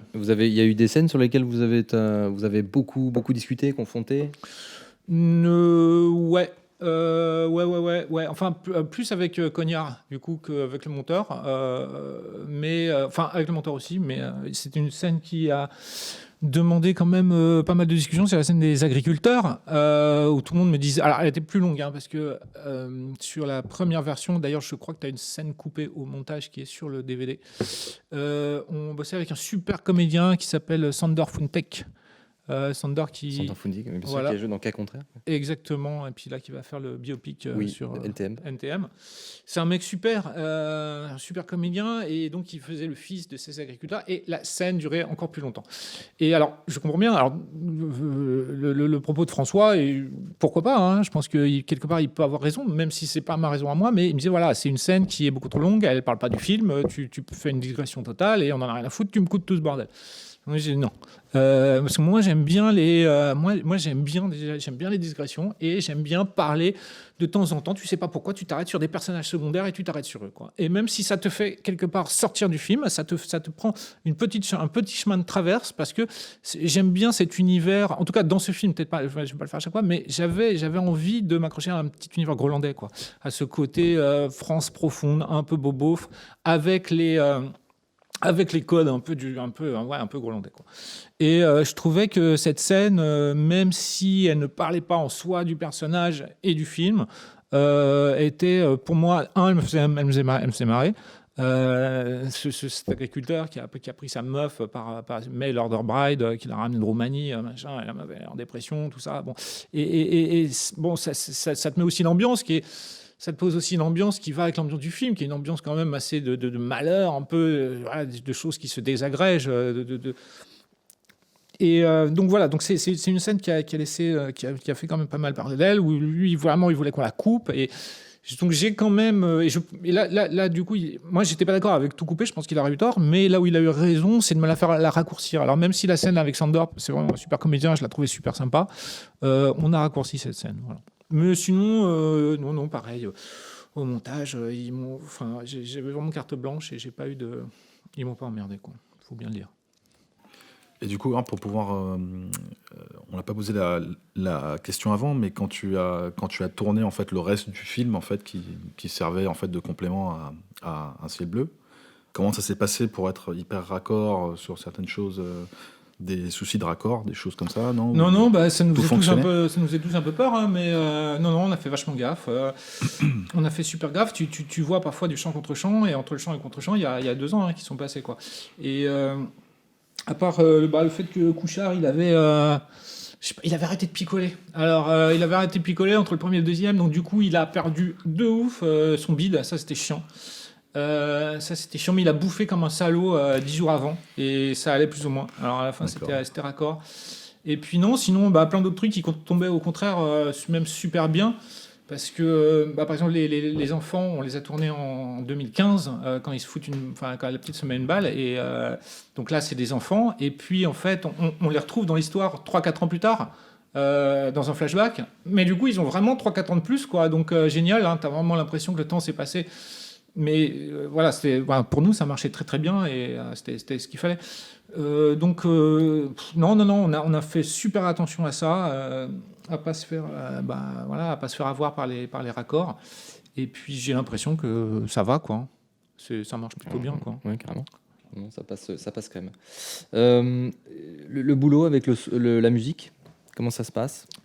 Alors la musique, c'était sur le tournage d'un Ciel bleu. En fait, j'avais un perchman que je connais pas. Et en fait, c'est un mec génial. Le gars, donc il commence à me parler, tout ça. On discute un peu. Il me dit, tu sais, je fais de la zik et tout. Et puis il commence à me montrer des trucs, et puis à me convaincre et tout. Et je me dis, putain, c'est vachement bien ce que tu fais, quoi. Et je trouve que dès que je lui parlais, il comprenait tout de suite ce que je lui disais. Et le gars, il est passé de perchman à faire toute la bande son du film, quoi. C'est lui qui a fait tout le score, et il a fait tout le mixage son. Il a tout fait, quoi. Non, le mixage son, excuse-moi, je me des conneries. Le montage son, il a fait. Il a fait le montage son, enfin il a tout fait. Il a réalisé, il a écrit toutes les zik originales, il a tout composé. Et super boulot, le mec, il a fait mortel. Je suis super content, j'adore. C'était exactement ça. Et puis moi, c'est compliqué parfois d'arriver à faire passer ce que tu désires en termes musicaux, quoi. Moi, je viens pas de la musique en plus. Je sais ce que je veux, mais parfois c'est compliqué avec des mots ou même des trucs de dire tu comprends ce que je veux dire, ouais. Et là, le mec comprenait vraiment ce que je voulais, quoi. Donc c'était une super collaboration. Puis là, on continue à bosser ensemble. Et puis là, le dernier, là, plus jamais possible, c'est toujours lui. Voilà. Donc maintenant, c'est mon perchman, monteur, compositeur. Voilà. Du tournage jusqu'à la post-prod. Ouais, c'est bien. Il fait la chaîne entière. Il fait la chaîne entière. Et voilà, il était juste arrivé en tant que perchman, vite fait, sur un court-métrage pas payé. Et puis s'est retrouvé sur IMDb, du coup, à faire du long en tant que compositeur et tout. Et je me suis dit, tant mieux pour lui, parce que voilà, il a fait un super boulot et je suis vraiment content. Ouais. Tu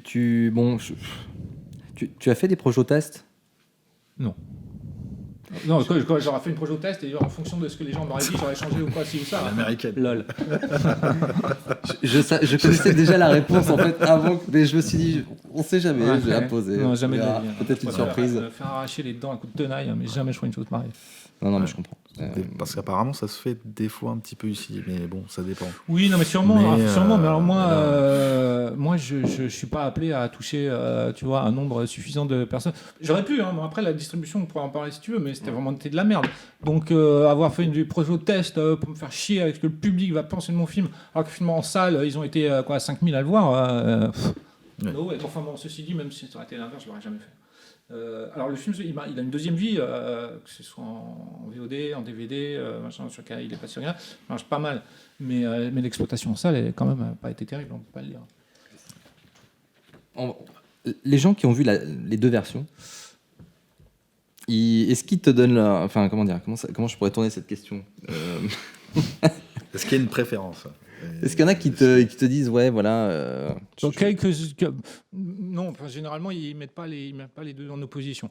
J'en ai eu quelques-uns effectivement qui me disent honnêtement c'est rare, mais après on me dit peut-être pas forcément tout, mais qui m'ont dit ouais le cours il était très bien, faut pas où tu t'es fait chier. Enfin, c'est arrivé, tu vois, comme dit ça.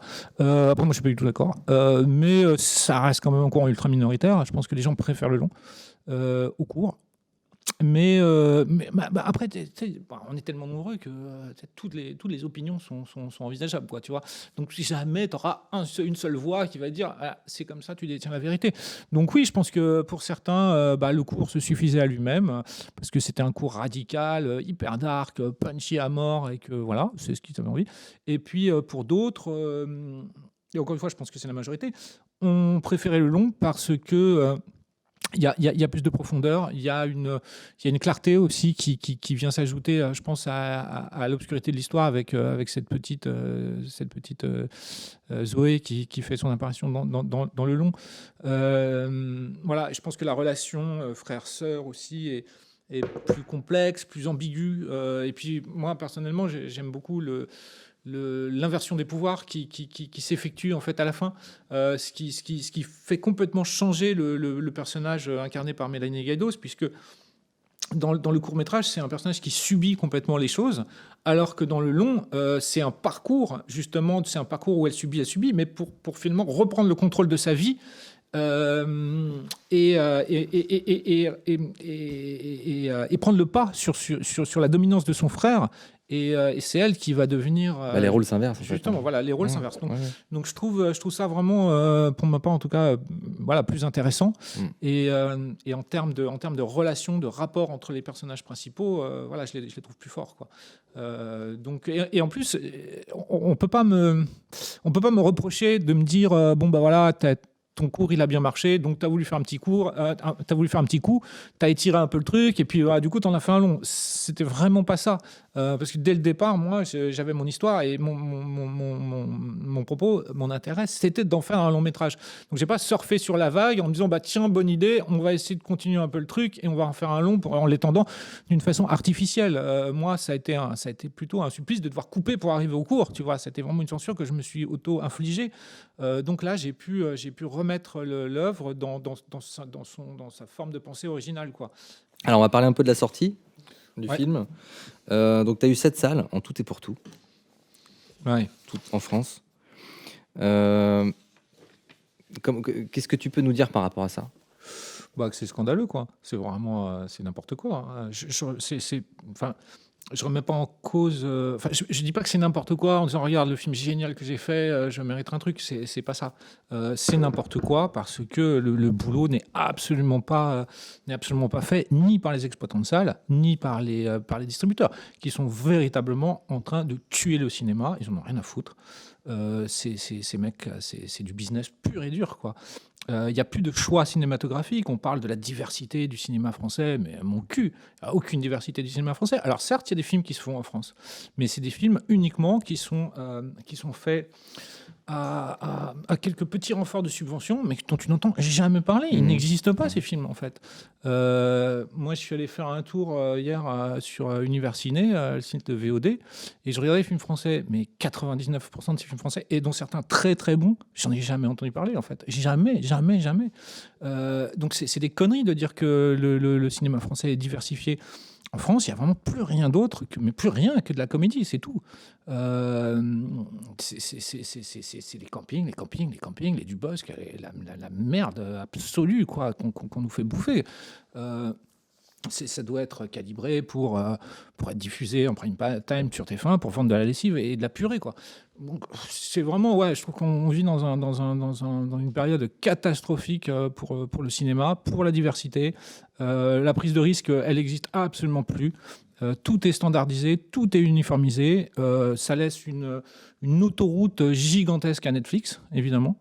Donc j'ai vraiment les boules sur les exploitants de salles et sur les distributeurs, parce que je pense qu'avec en tout cas avec tous les Dieux du ciel et beaucoup d'autres films français, je suis pas du tout dans le même cas de figure. Ils ont de la qualité entre les mains, ils voient que le film est original, sort des sentiers battus, mais ils se disent mais non, mais pourquoi est-ce qu'on va se faire chier à distribuer ça ? Il n'y a pas de public, personne ne va aller voir ça. Les gens, c'est des cons. Et les gens, ils aiment les films pour les cons. Voilà ce qu'on va leur faire bouffer. Mais c'est vrai, moi j'entends ça tout le temps. Donc ça, c'est la vérité, c'est le discours. Et du coup, je prends note et maintenant, j'essaie de bosser pour Netflix en leur vendant une série. Mais c'est pas comme ça que j'aurais aimé que les choses se passent, quoi. Je pense qu'on a une industrie vraiment formidable en France. On a ce système d'intermittence du spectacle qui est quand même presque unique au monde. On a tout pour vraiment pouvoir être des leaders en termes d'inventivité cinématographique. On a tous les talents, on a des réalisateurs vraiment exceptionnels en France, etc. Mais c'est des mecs qu'on a muselés et dont on interdit formellement de travailler, en fait, tout simplement. Ou alors ils doivent se transformer, ils doivent courber les chines devant leur maître. Et ils doivent travailler pour finalement cette grosse machine qui leur demande faites de la merde, les gars, voilà, et on ne veut pas autre chose que de la merde. T'as quelque chose à rajouter avant qu'on passe à la suite ? À quel sujet ? En général, En général, sur le film. Oui, si, sur le on tournage, peut. tout ça.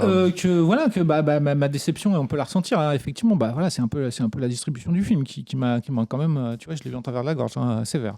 Mais bon, voilà, je l'ai pris et Tu penses que si tu avais eu plus de salles, t'aurais fait plus d'entrées? Bah oui, évidemment, je pense. Parce que vous avez suffisamment bien communiqué sur la sortie du film. Non, mais non, justement, il y a zéro communication. Ah ouais, même ça, zéro. ça a pas suivi. J'ai pas eu la moindre démarche publicitaire, il n'y a pas eu la moindre affiche, rien, quoi. C'est-à-dire qu'on a décidé que de toute manière, ce film, on ne lui donnerait pas sa chance, dès le départ. Il y a 2-3 enculés qui se sont dit, ça plaît à personne, donc c'est pas la peine de se faire chier. Et voilà ce qui s'est passé, quoi. Donc évidemment, moi j'ai les boules de ouf. Mais voilà, le film a véritablement une deuxième vie. Alors moi, il m'a servi à tête personnelle, il m'a énormément servi ce film. Mais il a véritablement une deuxième vie.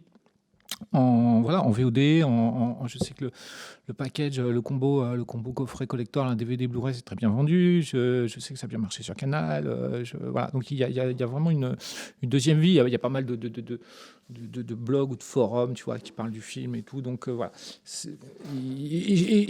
Enfin, encore une fois, alors je te raconte même pas en téléchargement illégal, on a dépassé les 10 millions. Hein. Mais le truc est que je pense qu'effectivement, véritablement, il y a un public pour mon film, mais que ce public, on l'ignore complètement et on s'en fout complet, quoi. Et le seul public qui compte, c'est la famille. Voilà, ça c'est un public qui compte énormément. Donc tu dois avoir des films fédérateurs qui sont polissés pour pouvoir emmener ta petite fille, ta mère, ta grand-mère et si possible ton arrière-grand-mère. Et ça c'est banco, quoi. Ça c'est bingo et ça crache, quoi. Donc effectivement, moi je me reconnais plus du tout en fait dans le ciné actuel. Hein. Je vais quasiment plus au ciné en fait et je regarde même presque plus de films. C'est un truc de fou parce que je trouve que vraiment tout est de la merde. Et même les films que j'aimais, les films même indés américains, en ce moment, il y a que de la merde. Je comprends pas. Et alors, j'aime pas le côté, ouais, tout était mieux avant et tout. Le côté nostalgique, je m'en fous un peu, quoi. Mais je me dis vraiment, tu vois, dans les années 80, comment est-ce qu'on pourrait faire aujourd'hui des films comme un film comme, je sais pas, les films de Sorcerer de William Friedkin ou des films. Enfin, il y a des films, les films cultes que j'ai adorés dans les années 80, 70, 80 et même 90. Tu peux plus les faire aujourd'hui. C'est impossible. No, il y a personne qui le filera un rond pour faire ce genre de film. Même des films comme Salou, les 120 jours de Sodome, des films de Pasolini, des trucs comme ça. Des films qui te retournent à la gueule et que tu te dis, putain, c'est plus seulement juste du cinéma, quoi. C'est autre chose parce que ça te donne, ça t'ouvre des portes et des horizons que jamais tu t'aurais pu penser possible. Et c'est sûr que je suis pas dans le bon timing, quoi. Ça, c'est sûr. Bah ouais, c'est ça. C'est-à-dire que comment t'envisages l'avenir, du coup, sur du long J'ai fait un moyen et de ce moyen, bah en fait, on l'a montré un petit peu et en fait, ça a beaucoup plu. Et tout le monde m'a dit, bah écoute, ouais, c'est vraiment de la porte ouverte. T'as un pilote en fait génial, quoi. Et si tu peux continuer sur cet esprit-là, bah vas-y, quoi. Et moi, c'est ce que j'ai fait. Et donc j'ai écrit 6 épisodes. Et ça a l'air bien parti, quoi. Ouais. Mais finalement, moi, c'est pas une série qui se suit. C'est pas une série. Chaque épisode est une entité en soi que j'aborde vraiment à chaque. Donc c'est du format de 30 minutes, mais ce 30 minutes, moi, je l'aborde véritablement comme un film en soi. Voilà, c'est chaque segment est vraiment une petite œuvre cinématographique de 30 minutes. Et voilà, j'ai essayé de pas être putassier et j'ai vraiment essayé de garder mon univers et ma personnalité, mon atypisme en fait dans cette série, dans cette écriture de série. Et jusqu'à présent, j'ai pas été bridé ou quoi que ce soit. Donc je suis fier du résultat à l'heure actuelle. Donc c'est pas signé au jour d'aujourd'hui, mais on est en instance, quoi. Voilà, on espère. En tout cas, c'est formidable. Enfin, une autre aventure courte, on va dire, qui s'étend. Ouais, finalement, ouais, c'est vrai. Enfin, si tu dois chaque fois faire un cours pour pouvoir faire un long derrière, ça fait quand même chier. Hein, mais on va dire que pour l'instant, c'est ce qui se passe. Finalement, là, tu te retrouves du coup à essayer de faire de la série, du coup. On va faire de la série, plus ou moins. Ouais, alors, attends, excuse-moi, je fais juste une parenthèse. Je suis pas encore sûr que ça va être une série. Parce qu'en fait, on le propose sous 2 formats. C'est soit une mini-série, soit, en fait, ce qui peut aussi être envisageable, c'est qu'on en tire un film, mais un film à sketch. Ah, d'accord. C'est un film avec 5 histoires. Mais 5 histoires, quand même, quelque part liées entre elles sur le thème de la dégradation psychologique par rapport à la folie et l'amour qui rend fou ou le manque d'amour qui rend fou. Voilà. les nouveaux formats, comme on voit tout ce qui est réalité virtuelle ou short fiction, ce genre de choses, ça t'attire aussi ou... C'est quoi short fiction? Il y a des courtes séries où les épisodes font moins de 10 minutes ou 10 minutes. Non, ça m'attire pas du tout. Non, je déteste. Non, du tout. J'aime pas du tout parce que je trouve que moi, j'arrive pas à m'exprimer en 10 minutes. Et ça a toujours été un peu un problème dans la raison de mes cours, parce que mes cours, j'ai toujours 40 minutes, 35 minutes. Tout. Je pense que t'arrives pas... Enfin, moi, j'arrive pas à rentrer vraiment dans un personnage ou à m'intéresser à un personnage finalement en 10 minutes. Je m'en fous de ses intentions ou de ce qui va lui arriver. Ça reste juste ça reste quelqu'un qui bouge, machin, mais je m'en fous de lui, tu vois, je le connais pas depuis assez longtemps. J'ai quand même, je pense que le cinéma, c'est quand même fait pour te donner des émotions, et je pense que pour avoir ces émotions-là, il faut t'attacher à tes personnages, et pour s'attacher à ces personnages, il faut leur laisser une matière, un temps de vie nécessaire pour que justement cette petite magie s'opère. Donc le concept très fort comme ça en 10 minutes, moi j'ai du mal, mais c'est aussi mes thèmes qui font que j'ai du mal. Je pense que si t'es dans la comédie, des petits trucs genre tu vois les Lascars ou des trucs comme ça, des petits formats courts, très efficaces, machin, très marrant, je sais pas, des séries un peu la Bref, tu vois, très bien, tu racontes pas vraiment une histoire, en plus c'est le même personnage récurrent qui revient, donc t'as le temps de le connaître et tu vois, d'avoir de l'empathie pour lui. Mais moi, c'est vraiment des drames vachement lourds, vachement c'est des feel bad movies un peu que je fais. Et pour ça, je pense que tu as vraiment besoin de t'imprégner de ton personnage. Et pour moi, en 10 minutes, c'est pas possible, quoi. Donc non, j'aime pas ce format-là. Je le laisse. Enfin, c'est pas que j'aime pas en soi, mais je le laisse aux autres. C'est pas pour moi, quoi. D'accord. Et la réalité virtuelle, c'est high tech. Ça me fait chier le high tech. J'en ai marre. Ta dernière claque cinématographique, c'était quoi? Alors, c'est avec du retard, je l'avais pas vu. Putain, j'ai vu ce film il y a, je sais pas, 3-4 jours. Alors, je te dis, en ce moment, je fais pas beaucoup de films, mais j'ai vu ce film. Putain, génial. Film coréen. I Meet the Devil ou I Saw the Devil. Putain, j'ai rencontré le diable. Ouais, j'ai rencontré le diable. Merci, Fabien, pour ta traduction. Il est super, ce film. Il est super. Comme il est sorti en France avec le titre français. Bonne claque dans ma gueule. Je m'attendais pas à... Ouais, bon, j'aime beaucoup le réel et tout, mais je l'avais pas vu celui-là et tout. Et génial. J'ai rencontré le diable. J'ai adoré. Je recommande vivement. Écoute, très bien. Tu as vu d'autres films comme ça qui t'ont marqué pendant toute la période du confinement, comme je sais qu'il y en a qui ont... Non, je regardais pas trop la télé pendant le confinement parce que justement j'étais sur l'écriture de ma série et tout, et puis je kiffais trop me balader dans Paris sans parisien, c'était génial. J'adorais ça. Alors j'ai pas regardé trop de films. Attends, j'ai noté je vais te dire si j'ai aimé des films parce que parfois j'oublie. Si, le meilleur film de ces 5 dernières années, Golden Glove, magnifique quoi, mais genre un livre de chevet quoi, un film de chevet. Voilà, je dirais Golden Glove et J'ai rencontré le diable. Quelle est la qualité indispensable pour faire le métier de metteur en scène? La meilleure qualité pour faire le métier de metteur en scène, être sûr de ses choix, je pense. Ça, je pense que ça, c'est vraiment le plus grand bénéfice que tu peux trouver pour que les choses se passent bien. C'est savoir ce que tu veux. Donc avoir une personnalité intrinsèque finalement de réal. Il faut aussi être un peu... je pense que tu dois être le chef d'orchestre, donc tu dois aimer un peu le leadership aussi quelque part. Je pense que... faire en sorte que les autres aient confiance en toi et aient envie de bosser pour toi, ça c'est des grandes qualités, je pense.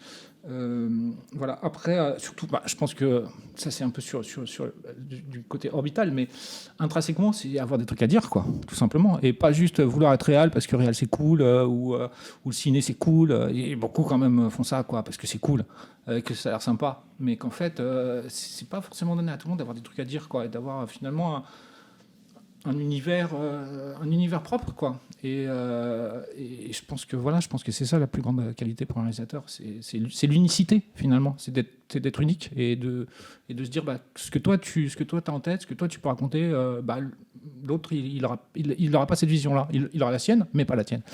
Et voilà, je pense que ça fait c'est quelques ingrédients pour être un réalisateur de qualité, à mon avis. Très bien. Super. Merci beaucoup, Quark. Merci à vous. Super, à bientôt. C'est la fin de ce 3e numéro de Dédale, podcast animé par Jules et Flav.